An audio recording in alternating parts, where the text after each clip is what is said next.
Good morning everyone. Welcome to my new vlog. ഇപ്പോൾ ഇവിടെ സമയം 6 മണിയാകാറായി രാവിലെ. നല്ലതായിട്ട് നേരം വെളുത്തു, നല്ല സൂര്യപ്രകാശമുണ്ട്. ഞാൻ നേരത്തെ എണീറ്റത് ആയതുകൊണ്ട് ഒരു വ്ലോഗ് എടുക്കുന്നതാണ്. ഇവിടെ എല്ലാം വളരെ നിശബ്ദം. കിളികളുടെ കിളിനാദവും കാക്കകൾ കാക്ക എന്ന് പറയുന്ന ശബ്ദമൊക്കെ കേൾക്കാം. ആകാശം കാണാം.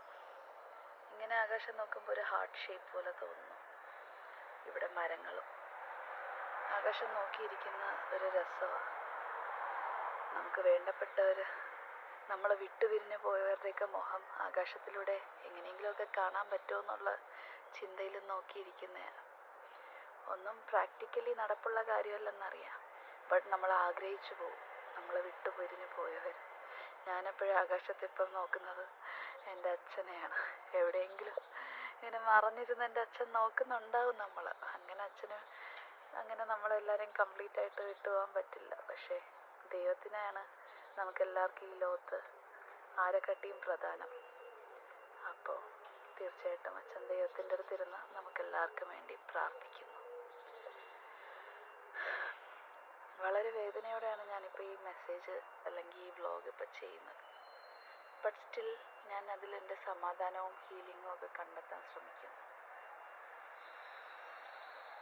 ആരെയും ബോധിപ്പിക്കാനോ അതിനോ ഒന്നും വേണ്ടിയല്ല. പക്ഷെ നിങ്ങൾക്ക് ആർക്കെങ്കിലുമൊക്കെ കേൾക്കുമ്പോൾ ഞാൻ എന്തിലൂടെയാണ് കടന്നു പോകുന്നതെന്ന് മനസ്സിലാക്കാൻ പറ്റിയാൽ, അങ്ങനെ ഒരു സിറ്റുവേഷൻ നിങ്ങളുടെ ജീവിതത്തിൽ വരുമ്പോഴും നിങ്ങൾക്ക് ഈ മെസ്സേജസും ഈ വീഡിയോ ഒക്കെ ഒരു ബലമാകട്ടെ എന്ന് ഞാൻ ആശംസിക്കുന്നു. ജനിക്കുമ്പോഴേ നമ്മൾ ഈ ലോകം വിട്ട് പോകുമെന്ന് എഴുതി വെച്ചിട്ടുണ്ട് ദൈവം. അതുകൊണ്ട് ഇനി എന്തൊക്കെ നേടിയാലും എന്തൊക്കെ നേടിയില്ലെങ്കിലും എന്തൊക്കെ നഷ്ടപ്പെട്ടാലും നമ്മളെല്ലാവരും ഈ ലോകം വിട്ട് പോകും. അതാണ് വാസ്തവം, അതാണ് റിയാലിറ്റി.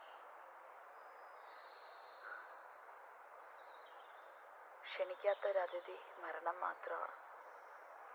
വേറെ എന്തിനും ഒരു വ്യക്തതയുണ്ട്.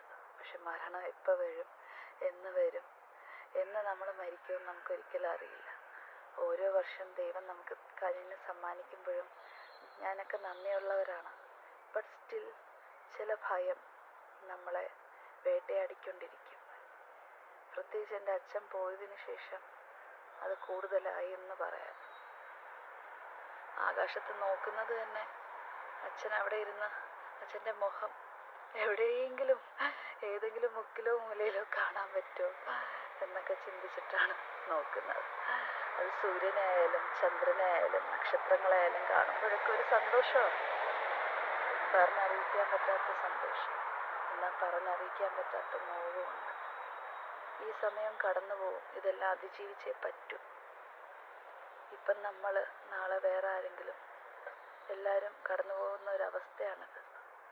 പക്ഷെ എല്ലാവർക്കും ദൈവം ബലം കൊടുക്കട്ടെ എന്ന് ഞാൻ പ്രാർത്ഥിക്കുന്നു. ഈ ലോകത്ത് ജീവിക്കുന്നത് വരെ നമുക്കെല്ലാവർക്കും അങ്ങോട്ടും ഇങ്ങോട്ടും ഒരു വെളിച്ചമായി, മറ്റുള്ളവർക്കൊരു സഹായമായി, മറ്റുള്ളവർക്ക് നന്മ ചെയ്തുകൊണ്ട് നമുക്ക് ജീവിക്കാം. ലോകത്ത് നേടുന്നതൊന്നും നമ്മൾ കൊണ്ടുപോകുന്നില്ല. ആകെ 6 അടി മണ്ണിന് മാത്രം സ്വന്തമാണ്. അതും ഇപ്പോൾ ഉണ്ടോയെന്ന് നമുക്ക് പറയാൻ പറ്റില്ല. അങ്ങനത്തെ കാലമാണ് ഈ ലോകം. എല്ലാവർക്കും നല്ലത് മാത്രം വരണമെന്ന് പ്രാർത്ഥിച്ചുകൊണ്ട് ഞാനിവിടെ എൻ്റെ വാക്കുകൾ ചുരുക്കുന്നു. വീണ്ടും ഞാൻ വരുന്നതായിരിക്കും പുതിയ എന്തെങ്കിലും പറഞ്ഞ്, അല്ലെങ്കിൽ ഇതേ സെയിം ടോപ്പിക്ക് പറഞ്ഞ്. നിങ്ങളാരെയും വെറുപ്പിക്കാനല്ല. എന്നിരുന്നാലും നിങ്ങളൊന്ന് കേൾക്കൂ. രാവിലെ എനിക്കിത്ര സ്വീറ്റായിട്ട് തോന്നാൻ കാര്യമെന്ന് വെച്ചാൽ വേറെ ഒച്ചയില്ല, ബഹളമില്ല, ഭയങ്കര സൈലൻസ്. അതിനിടയ്ക്ക് കുറച്ച് കിളിനാദവും കാക്ക കരയുന്നതും അതും ഇതുമൊക്കെ ആയിട്ടുള്ള ഒരു ചെറിയ വേറൊരു ലോകത്ത് നിൽക്കുന്നത് പോലെ. രാത്രി വേറൊരു ലോകം, പകൽ വേറൊരു ലോകം, ആൾക്കൂട്ടം വേറൊരു ലോകം. അങ്ങനെ ലോകങ്ങളുടെ കണക്ക് ഇവിടെ അവസാനിക്കുന്നില്ല. ആ കണക്ക് പുസ്തകത്തിൽ നീയും ഞാനും ഞങ്ങളും നിങ്ങളും എല്ലാവരും ഇങ്ങനെ ഇരിക്കുവാണ്. എല്ലാവർക്കും സമാധാനവും സന്തോഷവും നേർന്നുകൊണ്ട് പിന്നെ അടുത്ത വ്ലോഗിൽ കാണുന്നത് വരെ ബൈ. എൻ്റെ ആകാശം നിങ്ങൾ കാണും, എൻ്റെ ആകാശ വീതി.